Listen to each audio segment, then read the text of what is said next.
Hello and welcome! I'm Randy Bueller, victorious in that round. Pretty excited about that. I'm not joined by Eric Froelich, which was the initial plan, but the Mets game is still going somehow. That was my secret weapon that match. Thanks for tagging in, Gabby. I know Eric's Absolutely. had one eye on the Mets match the whole time. I figure I distracted Eric Froelich and I had a chance. And it definitely seemed to work out. So how is that game still going, by the way? That's pretty absurd. It's like the 14th inning or something. Yeah, I I actually agree. we actually swapped my match against Eric late in the evening so that he could potentially watch the game. It should have ended, hasn't Right. ended. Yeah, and well, I guess he still gets to watch it, so it works out in some ways.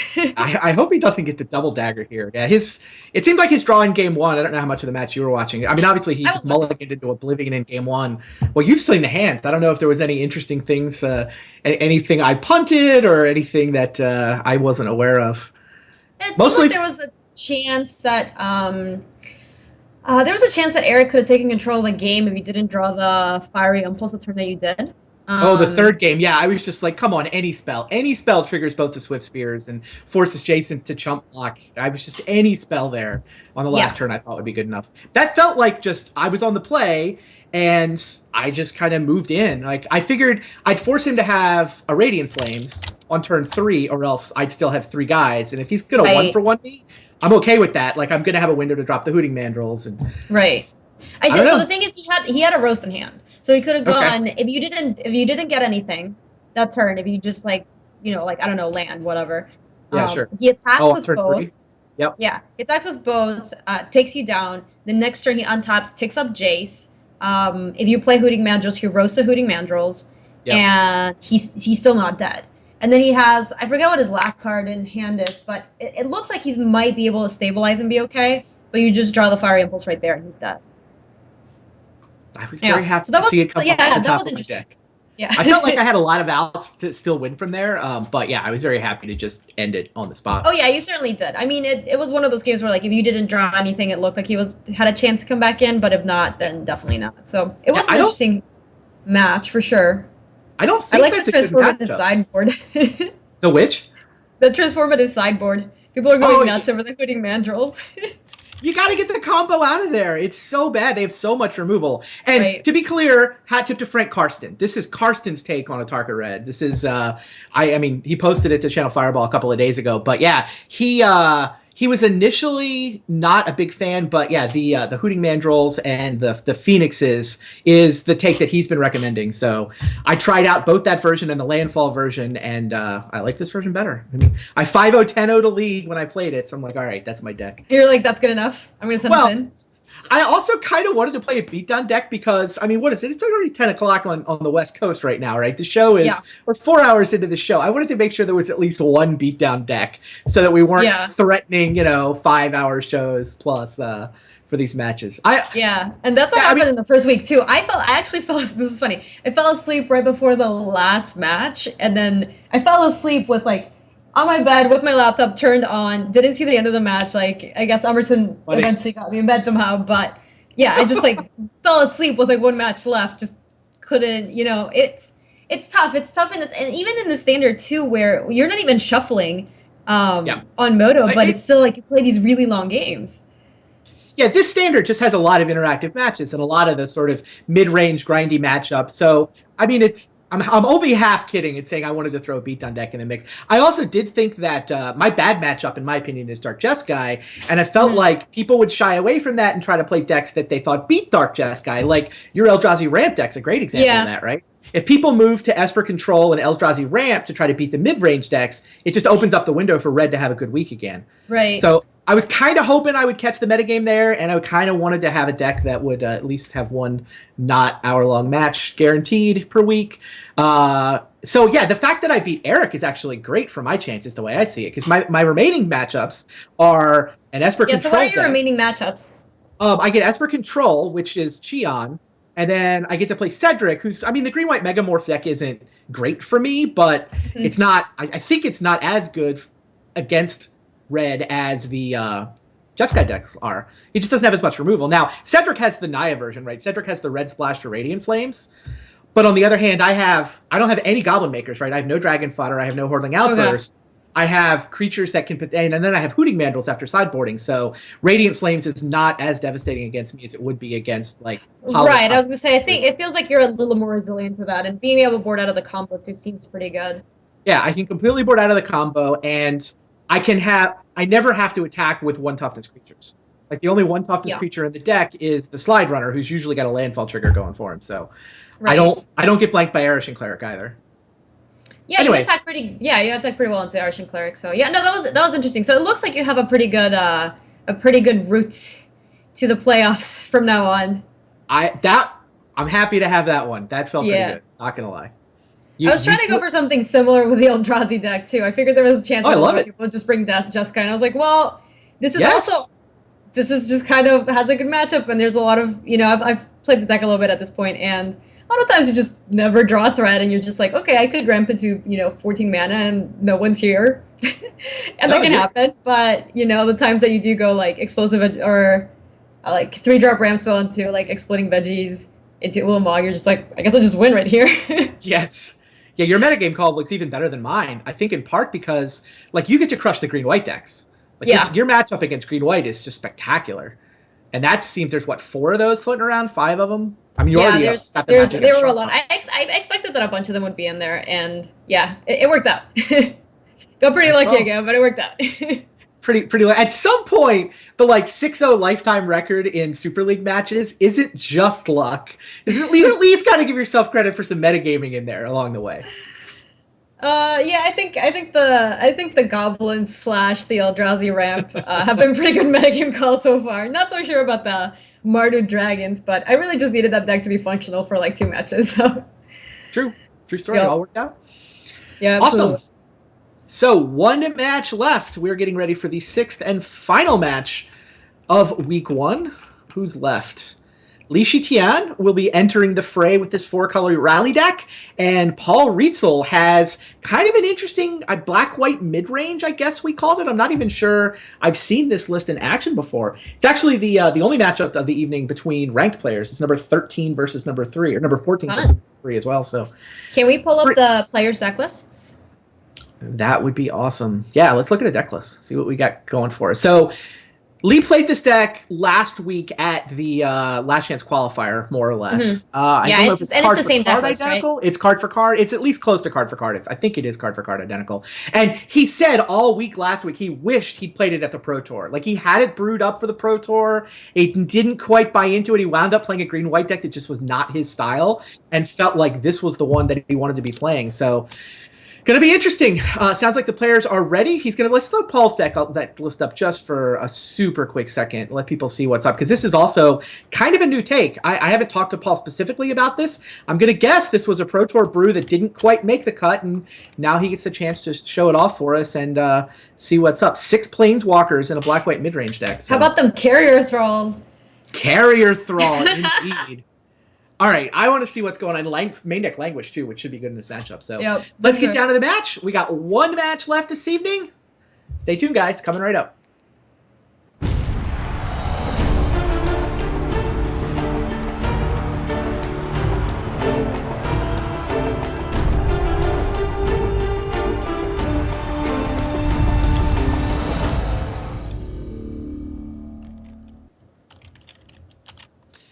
Here we go. Hall of Famer Paul Rietzl on the top of your screen. Couple of hangerbacks, couple of swamps. I have no idea what a good hand looks like for his deck. Is 2 swamps and Beat the Bones good enough? I guess we'll find out. What are you looking to get if you're Paul right here? And Li Shitian, meanwhile, couple lands and a Jace. That has to be good. Couple lands and a couple Jaces, in fact. Yeah. Is that a 6-card hand, though? Yeah, that is a 6-card hand. It is a 6-card hand, so we have seen a mulligan, it seems. And Paul kept that on the play. Makes sense. If you just draw another land and you read the bones, you're in pretty good shape. And you get the hanger back too. Precisely what I was about to say. Yeah. Oh, and there it is. And white mana too. Never didn't have it. Everything coming up, Rietzl. Yeah, so we get to see that hammer back for 2, or for 1 rather, on turn 2.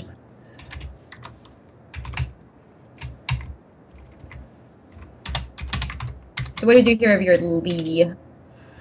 I mean, you just put a Jace down and then see what's going to happen. I don't think you mess around with any of the cutthroat shenanigans. So you play turn 2 Jace in this format, You do.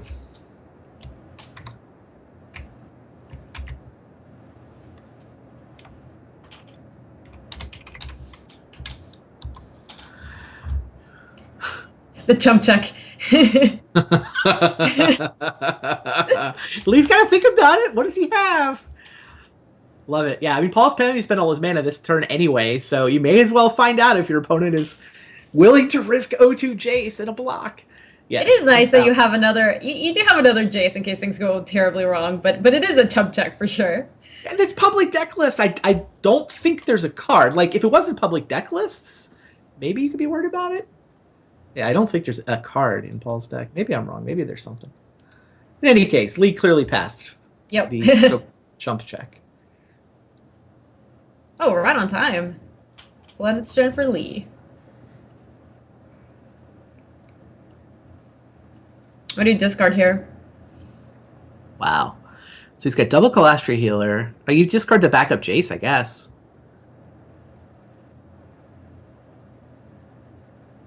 I mean, if Paul could have killed it, he probably would have, right? How much removal does Paul even run? Yeah, I'm not. Let me pull up his deck list real quick. I'm curious. Go. What? 2 Utter Ends, a Murderous Cut, and then 3 Stasis Snare and a Quarantine Field? I don't know. There's the Languishes, too. Maybe the Languish is going to have time to get it before. Yeah, Lee discards Liliana. Interesting. He has no way to sacrifice a creature voluntarily. Yeah, we're not close to casting Liliana either. So. Oh, yeah, the double black. Yeah, the double black is pretty rough right here. I mean, Flooded Strand can presumably get 1 black mana, but the black situation does seem to make Lily the discard. And it's a little awkward for Lee, too, that he only had 1 basic in this draw, so he couldn't get an untapped black. He basically had to do nothing last turn except fetch 4 tapped black mana. The mana base of the 4-color rally deck is definitely a little on the sketchy side. How difficult is it? I haven't had any experience playing this deck, and it seems a little suspect. Well, here's the thing. You're splashing white for 1 card, and that 1 card is double white. Right. Like, Rally the Ancestors is the entire white splash. I mean, you see that, the version of this that got the most buzz at the Pro Tour was the Target version that Christian Calcano was running, and it's just blue-black. It doesn't splash white or green. You know, Gab Nassif had some success with a black-green version, just a touch of blue, but he wanted Collected Company from green, did not go into white for Rally the Ancestors. Sure. The 4-color version is what Lee's got. This is also what CFB was running. Like, Luis ran this at the LCQ last weekend as well. Yeah. It's just greedy from a mana point of view. You've got double white on Rally, you've got Collected Company, and then kind of you're a blue-black deck. I guess the blue is more just for Jace in their version. How functional is this deck if you take out Rally from it? It seems a lot more consistent. The card it's crippled by failing to draw is Nantuko Husk. Everything revolves around Nantuko Husk. You want to be able to sacrifice your creatures. You want to be able to either attack with a giant Nantuko Husk. You can totally win by attacking with a giant Nantuko Husk. You can win by just sacrificing creatures and getting a bunch of Zulaport Cutthroat triggers. Mm-hmm. But it's the Nantuko Husk that makes all of that run. Rally without a Nantuko Husk is actually a little tricky to set up. Right. Like, you're just kind of trying to rally for value in that case. And you just try to go into like some weird attack so that maybe you get like throw some of your guys under the bus. Yeah, the deck is fundamentally a Nantuko Husk. And that's why I think of all of these, like the Rally decks, the Aristocrats decks, whatever you want to call it. I hear Stasis Snare from Paul. Oh yeah. Fundamentally, they're looking for ways to abuse Nantuko Husk. Yeah, that's a big bummer for that Jace. We're so close to flipping too. Yeah, we do have backup Jace though. Exactly. That's Lee getting rewarded actually for keeping the backup Jace rather than the double black spell that he wouldn't be able to cast for a while in Liliana. Grim Haruspex is certainly one place the deck can get value. Again, it's set up to sacrifice its own creatures. Yeah, and it's nice because we get to play. We get to play this Jace on this turn as well, so probably flipping soon, start to get some value. There is nothing in the. Is there anything in the graveyard that matters right now? Doesn't seem like it. It's 2 lands and 2 creatures, or sorry, 2 lands, a creature, and a planeswalker.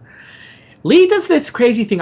So Luis mentioned this last week, and I keep bringing up Luis because he played this deck. Like, they tested a version for the Pro Tour that Luis ran in the LCQ last week. He thought it was crazy that Li Shitian only runs 3 Nantuko Husk. But Li Shitian only runs 3 copies of Nantuko Husk in this deck. Has anyone asked him why? I didn't specifically ask him. We'll get him in the booth next week. I'll definitely try to make a point of asking him to defend that. I'm really curious about that because it seems like it's such an important part of the functionality of your deck that, Yeah. Double Block tries to beat up a Hangerback Walker, but down comes Stasis Snare at instant speed. Makes it a trade. Thopters. And Lee doesn't get to draw any cards from that either because Grim Haruspex was taken by the Stasis Oh, Snare. right. Paul wasn't breaking up the double block. He was just getting rid of the Grimm's Haruspex. So right. no So cards the trade happens, but the value was not there. Indeed. I mean, I guess the theory with the 3 Husks is that you've got all these collected companies to go digging for it. It's just But aren't you at a bigger risk not finding the first one as opposed to running the 4th one? Look, I brought it up because Luis's theory made sense. Fair enough. Now, yeah, because now Lee's got this game where he doesn't have a collected company, didn't draw a Husk, so how's he going to stitch this win together? Right. We don't even have white for a second white for Rally of the Ancestors, so there's just not a lot going on this side of the board. Thankfully, Jace can help Lee dig into something relevant. Also, Paul has managed to beat him all the way down to 19. True. He's done net 1 point of damage this game. I mean, a couple of triggers in there, but still. That's the craziest part about this deck to me is you feel like, oh, you've got to set up these crazy combos, but sometimes just that accumulation of Cutthroat triggers and Kalastra Healer triggers actually adds up to... Well, what do you know? I guess I was at 25 life, yeah.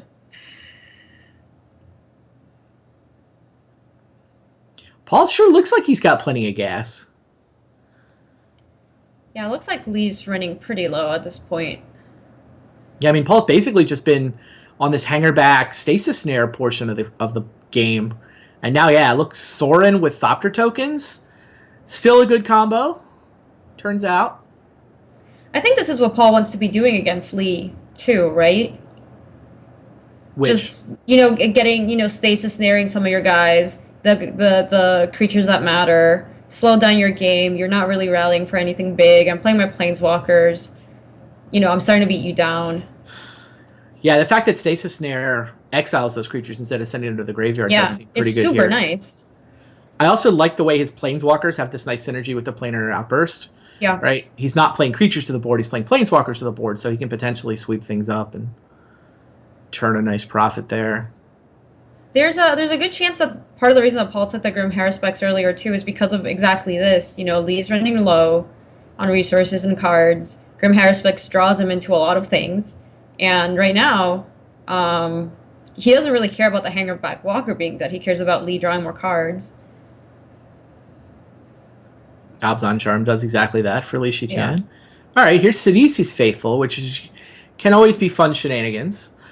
It is a sacrifice thing, right? The exploit trigger gives him a way to sacrifice his own creatures, which he's kind of in the market for. Mm-hmm. And the bounce ability does kind of more stuff than it looks like it's going to do. It's particularly good if you get it in combination with Liliana. Right. She can bring it back from the graveyard for -1. It essentially gives her Jace the Mind Sculptor's -1 bounce ability. Mm-hmm. So it looks like, did we see a sacrifice of a healer, right? Yeah, he's forced to just bounce Thopters. Which is not great, but... Lee's now found the second white for Rally. Yeah, and he does have the Haruspex, so he's drawing a card off that sack on the Faithful. Yep. So now Lee just gets to play the Cutthroat.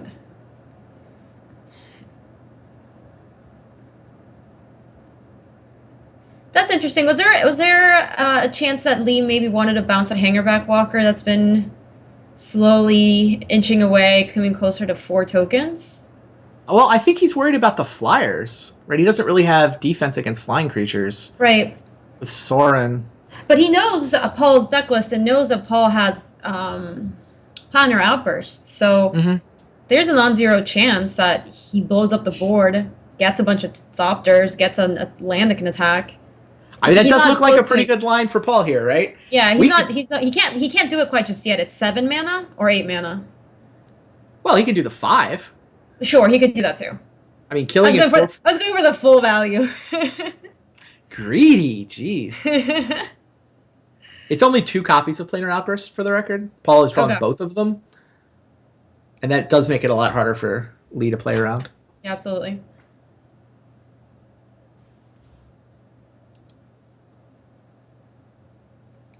Yeah, so we saw a tick up from Jace. Ugh, Kansas City won in the 14th. Poor Efro. Oh no.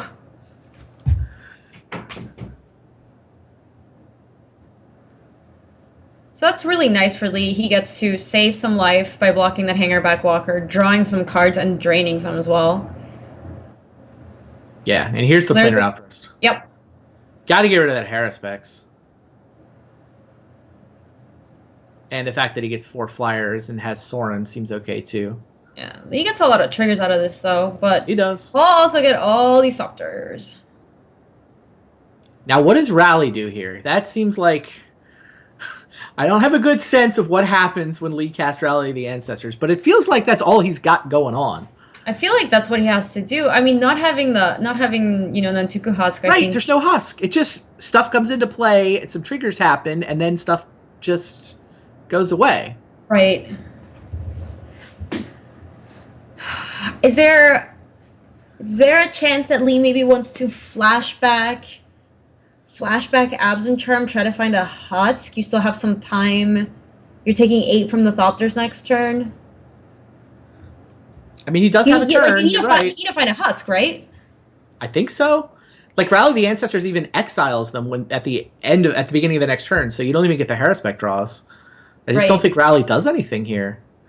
Yeah, he's on your line. Yeah. Flashes back the Absent Charm, draws Sidisi's Faithful, which... And another Rally. Now, he can Liliana, and then he can have Right. Sidisi's Faithful And he can sacrifice bounce something, itself. He bounces something and flips Lily. But he's still being beat down by these Thopters, and Soren pumps him up real good. It is 3 now instead of 4. Faithful gets to bounce 1. Lily flips. Now he can use Liliana to actually bring the Faithful back and bounce a second Thopter. Or can Oh, he do sure, better fair than enough, that? fair enough. So he's going to be taking 4 in the air if Paul ticks up and attacks. Okay, goes for the Sidisi's Faithful. He is going to presumably, sacrifice itself to bounce a second Thopter. Yeah.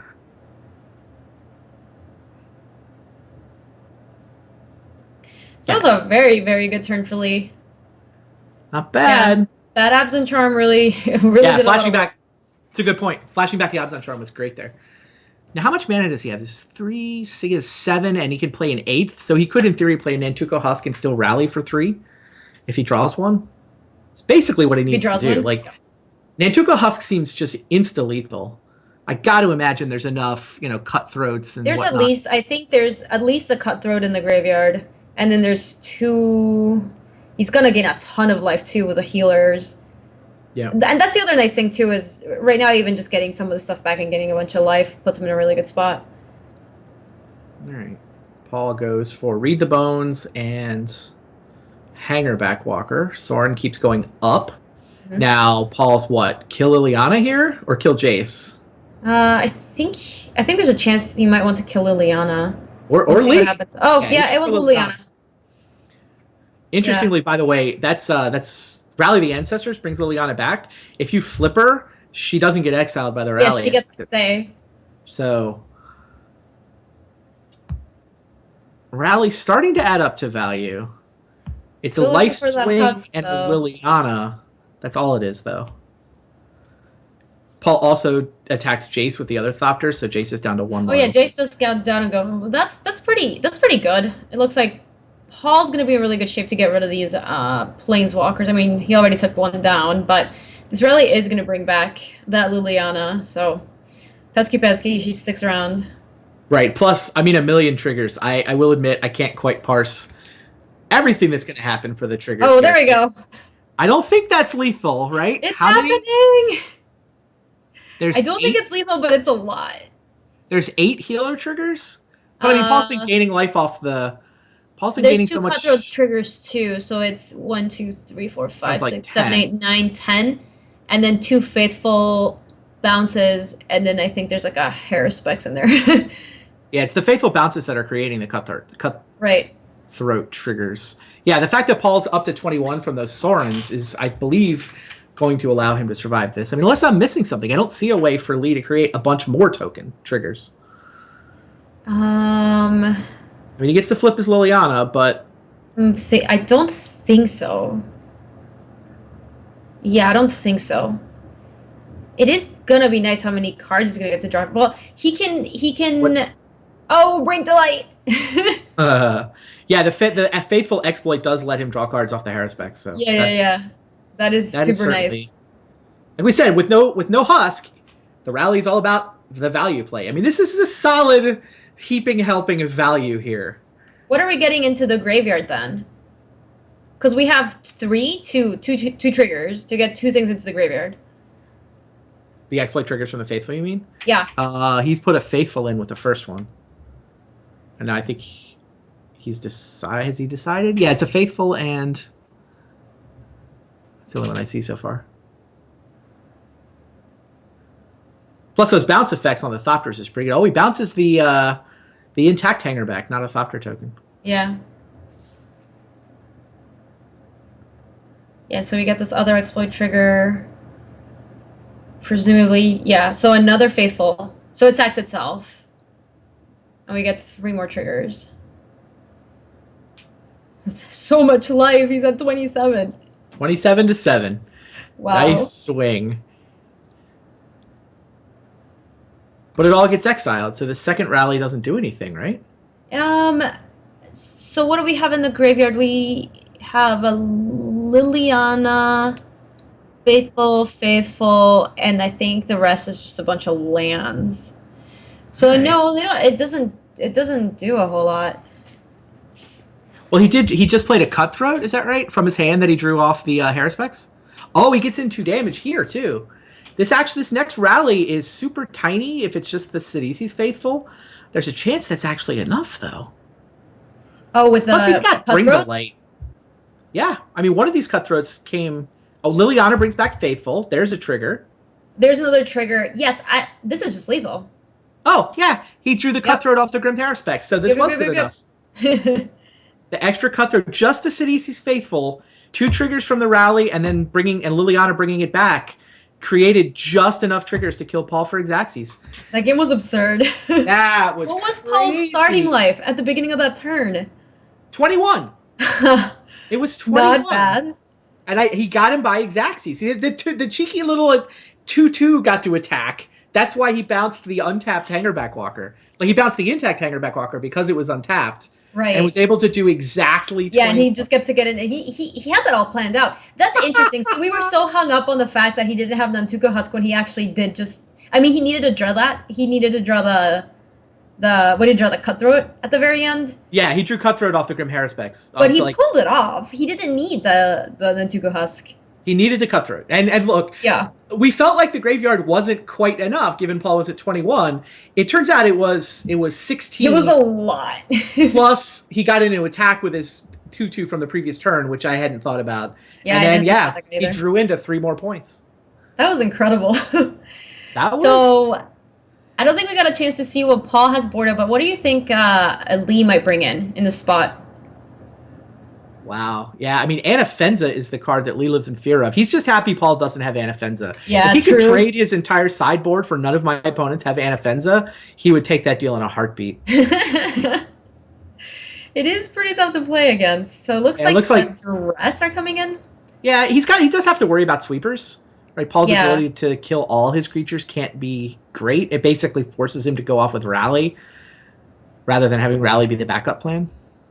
Yeah, and if you take a look at Paul's deck list, he has so many good targets for Duress. All the Planeswalkers are really problematic. There's 2 Sorens, 2 Obnixilis, 2 Gideons. They're all huge pains. He has to get rid of them somehow. All right. Li Shitian up a game. I think Lee has a 1 lander. Yep. Yeah. Card off to the left is Cloth. Yeah. He's got a one lander. It's a So pretty good one lander, right? Sign that it's another long show. We get the Yeah. Magic Online maintenance warning. So he's on the draw. Do you think it's possible he can keep this? Yeah, he I has was some- thinking about it. But this hand is all lands. You're And a gonna go Coco. to 5. Yeah. I don't think you go to 5. You get a scry, you have a collected company on turn 4, you have a couple draw steps. Paul's hand, on the other hand, looks very nice. He doesn't go for the turn 1 duress, which Wow. would put lead. Oh no, he drew another land. Oh. And I think that's correct. You want to give your opponent more turns to do something like, oh, the He goes despise. for the despise. If he duressed, he would have known there are no He would have despise known. targets. Hilarious. Wow. I'm not saying Paul's wrong. I mean, the odds of Lee having 0 creatures is pretty small. Oh, that was silly, but yeah, I think Paul was right, absolutely right to do that. It just worked out in a very funny way. Yeah, I mean, I think his goal with the duress is to get collected company and rally the ancestors, but those cards Right. aren't functional until turn 4, so no reason to duress him before turn 4. The nice thing is that now Paul does know what's going on in Lee's hand, and so he immediately goes for that duress. But now he has a decision. Yeah. I think you take Coco over the Absent Charm. I want to say it's Coco. I want to say it's Coco too, but if you don't take the Absent Charm, it is the only play that Lee has, and he's gonna do it next turn to draw cards. Understood. Still rather have him pay 2 life for 2 cards off the top rather than put 2 creatures into play. Yeah. Well, Oh, I agree. I think you take Coco, but I think it's very close. I think it's closer than it seems, maybe. Yeah, Paul's still thinking about it. Does decide for the collected company. Yeah. And Paul's hand is looking pretty nice too. Secure the Waste is gonna be good later on in this game.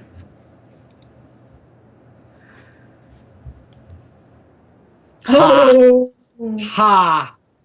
Professional Magic player, ladies Have and it. gentlemen.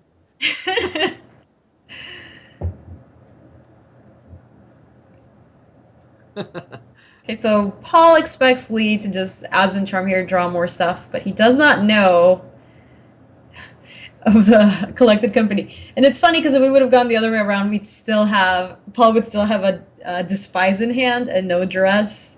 Ah. But I Right. guess yeah. That Lee Despise hasn't drawn was a gonna creature, win so it at hasn't some really point. mattered. Yeah, Sorin so makes Paul a goes vampire. for Sorin Vampire. And Lee's just going to draw some cards right here. Oh, that's right. He can't charm with the lands that he had. Oh, was that right? Yeah. Interesting. That makes the decision earlier less close. This is the tricky thing with the mana bases now in Standard 2 is that Oh yeah, every something hand's a little puzzle.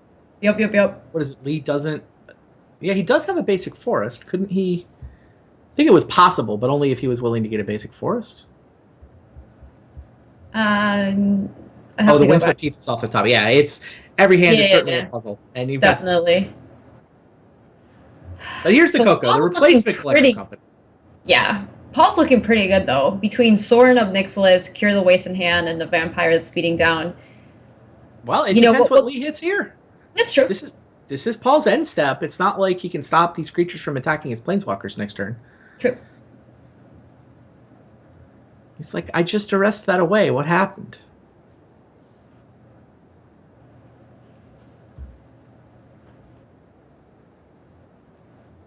We'll see what Lee comes up with.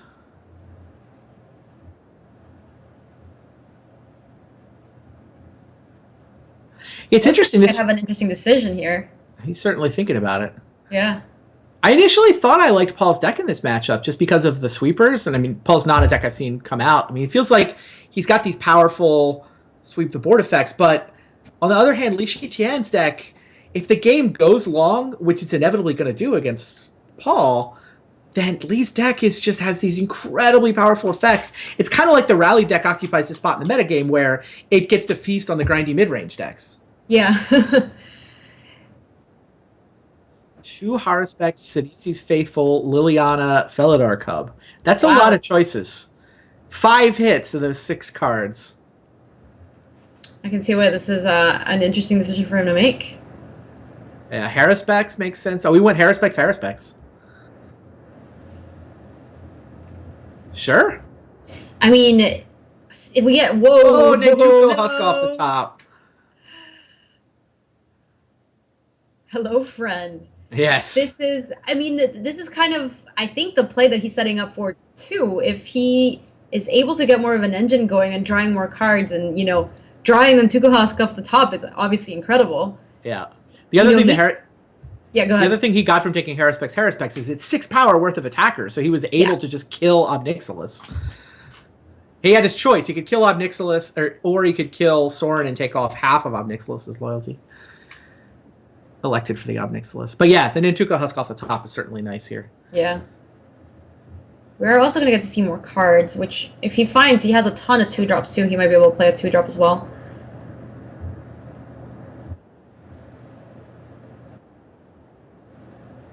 Oh, wow. Killed the vampire. Yeah. Killed the vampire. What do you think of that? I mean, I guess he's got some worry about life total. I mean, fundamentally, his deck wants all these 1 life drain triggers. Sorin ticking up and hitting him for 3 is kind of a big swing. Paul getting to 24. I don't know. It wasn't immediately obvious to me as the line, but it does mean that he's guaranteed to kill Sorin here.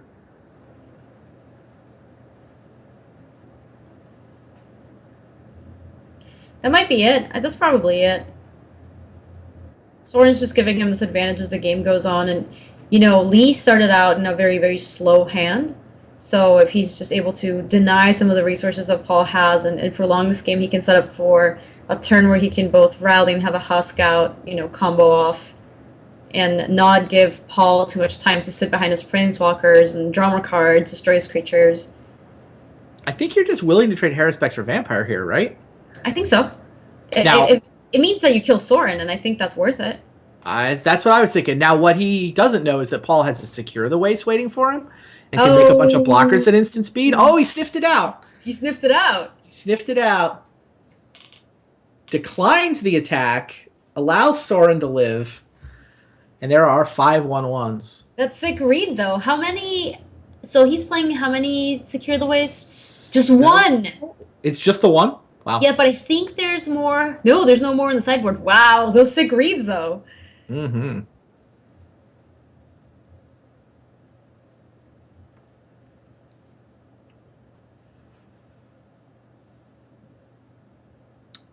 Blighted Fen from Rietzl, forcing Lee to sack a creature. It's funny. I was about to say that the reason Lee only plays 3 Nantuko Husks is that the second one doesn't do anything. Right? You really only want the 1. I mean, I think that is the reason to have 3 rather than 4. I mean, drawing the 1 is so good. That's the case for the 4th one. So just before I could make the point of that second Nantuko Husk is terrible, of course, he gets Blighted Fend, can sack the first one, and have a replacement on hand. Right. And Paul just on offense. Sorin means... How much power is this? That's 10... It's just 13. 13? Lee, by the way, is at 13. Right. You can block some of this. You could potentially also charm that vampire. These are trades. But these are trades with his Haruspecs. I think he is going to charm. Oh, he's going to pump them.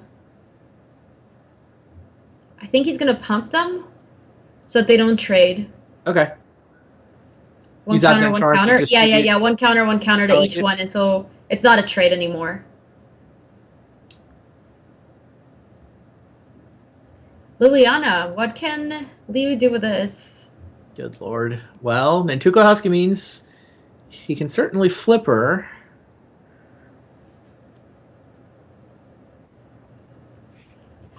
Big problem is that vampire here, though. Okay. Kill Sorin. That is mission number 1.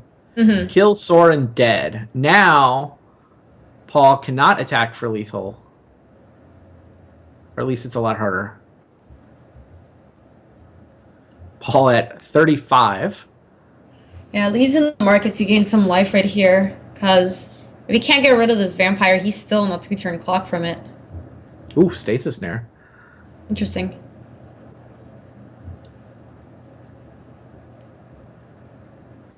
I mean, Zulaport Cutthroat does allow him to kind of outpace just the vampire. I don't think just the vampire is going to get this done. Right, every creature that Lee sacks to his Nantuko Husk gains him a life. Right, now draws it's, him cards. yeah. All right. So knocks 2, him but to if he 2. sacks something, he gets to go to 3. If he Now, wants. I gotta think Paul healer's pretty good. Yeah. I gotta think Paul's gonna want to point the Stasis Snare at Nantuko Husk and kind of stop the engine. Yeah, it turns on any rally that Lee has because he's just gonna sack it in response and it's gonna end up in the graveyard, but he doesn't know what the last card is, so. And it's possible that Lee's about to play this Liliana. Yeah, so he'll know that there's nothing in his hand. Yep. Yeah, so he might just point it. Yeah, I think you're right. I think he's just going to point it at the Nantuko Husk right now. And then Lee has to decide how many creatures he's going to sack, how many cards he's going to draw off Haruspex. Yeah. But now it's looking pretty good for Lee.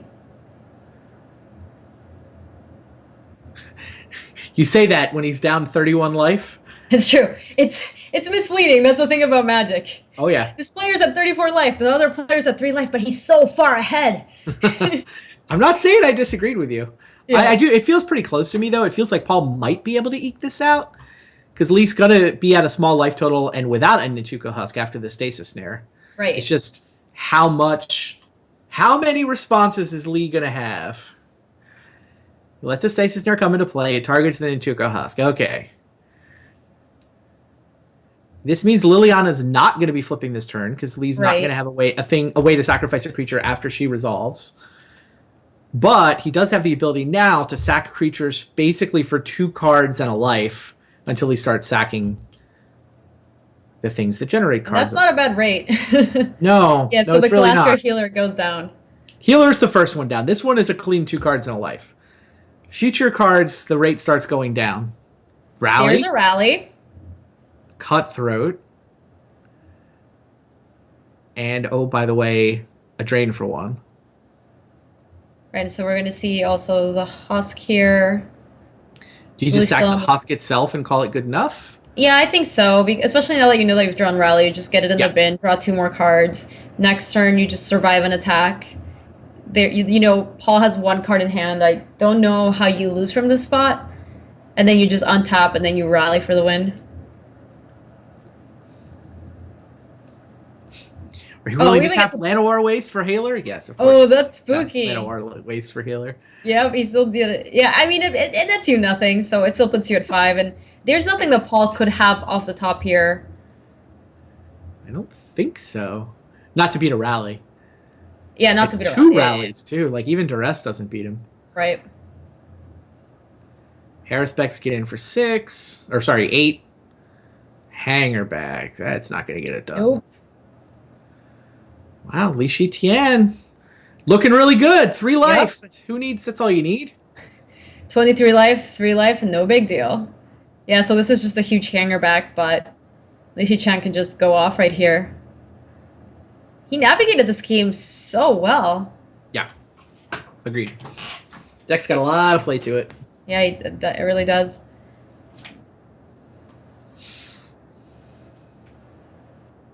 Can you kill him this turn from 23? I can't see what's in the graveyard, but I feel like you should be able to. He killed him from 21 last game, and there was no Nantuko Husk involved. That's true. Fair enough. Wasn't we even. We know that there's 2 rallies, so. Husk Healer Husk is in the graveyard. Is that it? Yeah, I think you should be able to. And if you can't, you're gonna gain so much life, and there still is nothing really that Paul can draw. And at 7 mana, he can play the Cutthroat and then rally, so that all the death triggers are 2 life drains. Right. You get to flip Liliana. You get to draw 1,000,000 cards. Had Xian run the numbers on that for me. It's 1,000,000. It's approximately 1,000,000.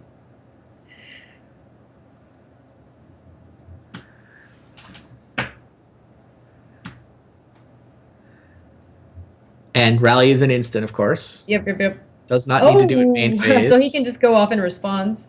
But I mean, doesn't Paul wait? To try to do it. I mean, Paul probably gets a read that Lee has rally here. Look at what, you know? Sure. Yeah, so here's Quarantine Field. Paul has to go first. It's an enchantment. Yeah, so Lee just gets to respond here.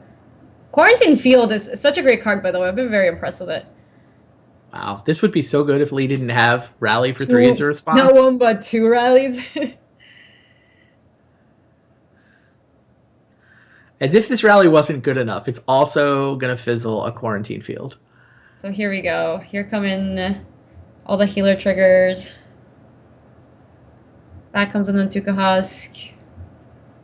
That's Quarantine Field still on the stack. Yeah, and Lee can just do all the sacrificing stuff with the Quarantine Field still sitting on the bottom of the stack. Now he has to decide the order he's going to sack things is the tricky part. This matters a lot for the... Yeah. So I think the Calastria healer went first, and we're going to see... That one's easy. Yeah.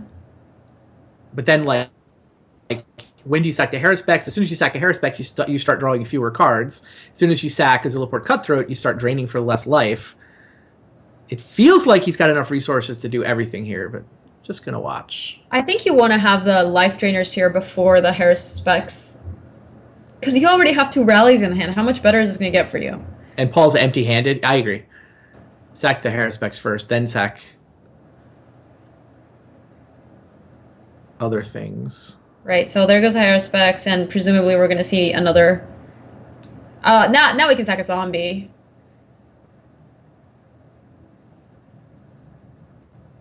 Oh, we saw a Cutthroat. I think he maybe wants to draw 7, and then that's when the Haruspex is going to go to bed. There you go. We should have a test for people trying to do play-by-play commentary. Just, like, throw this game at them. Yeah. Let's see if your play-by-play skills are up to this. So Quarantine Field takes nothing, of course. Stack resolves, Quarantine Field takes nothing. There's a flip Liliana. There's a couple Natuko Husks that can still be sacked for Cutthroat triggers. That's going to happen before the next upkeep. And then Lee is going to untap. He's going to rally again, and that's going to do it. That feels like it's going to generate 13 triggers. Is it not 13 triggers? Feel like he's still only on the 1 Cutthroat. Is that what's going on? He might need the 3rd. No, there's another Cutthroat in the graveyard. He sacked one of the Cutthroats earlier before the Grim Haruspex. That's why I was surprised, because I thought he would have sacked the Grim Haruspex first. Yep. Well, he clearly doesn't want anything to get exiled here, so anything which was brought back by the previous rally is now going to get sacrificed so that it will be back in the graveyard where it can come out again. Yep. This deck looks so difficult to play online. It's a lot of triggers. That's fair. So many triggers. It's unreal. So there goes everything, and now it's time to rally again. It's down to a single 2/2 zombie. Clearly in complete control of the game. Remember when Paul was at 33? Yeah. I think that was last turn. Having the healer here is nice, too.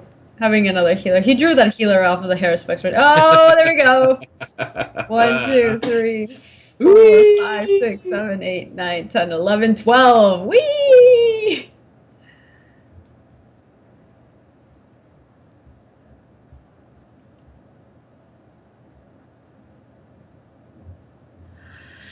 So, looks like Li Shitian is going to win this match. 2-0. Paul Rietzl has been defeated, and week 1 of the group stage of the Super League Championship has come to an end. That was a fun night of Magic. Sweet. It was a fun night of Magic. It still ended pretty late. Yeah, these are long games. They've been really, really good. We've had a lot of good matches. They've been good games, though. Like, I don't mind having for sure. If it's interesting. Not as long as last week's LCQ. No new records being set. Yeah, didn't fall asleep watching this one. Yeah, I was about to say, let's look at the schedule and remind everybody what has happened. You can see that Li Shitian and Josh Utter-Layton were victorious in Group A. Group B saw me and Paul win. Other Paul, Cheon Paul. We should just call them Cheon and Rietzl for the rest of the league. And then you're sitting on top of Group C, tied with Patrick Dickman. Whee! How's your matchup against Kenji and Patrick? I haven't looked ahead at that.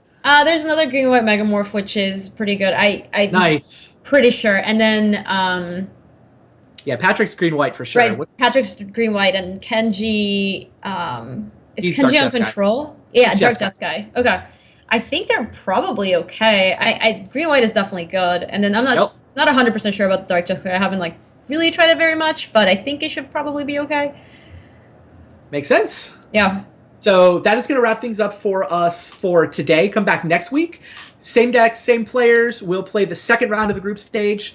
After our third week, just to remind everybody how this works, the top 2 players from each group advance to the playoffs.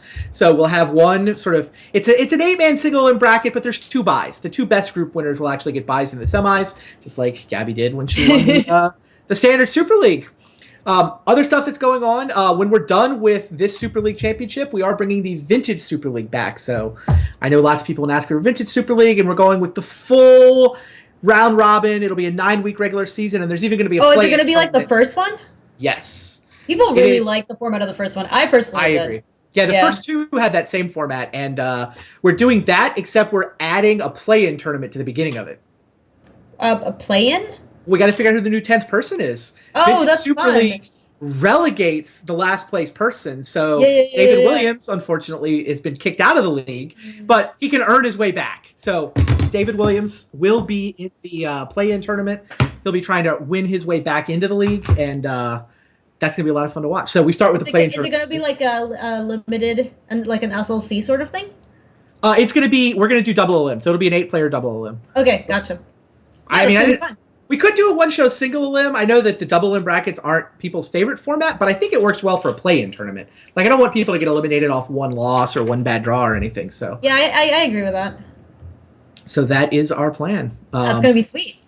Should be. Well, this was fun. Definitely was. Thank you for having me on. Thanks for hanging out with us. Absolutely. Thank you guys out there on the internet. Thanks everybody for watching. Have a lovely night. Next week.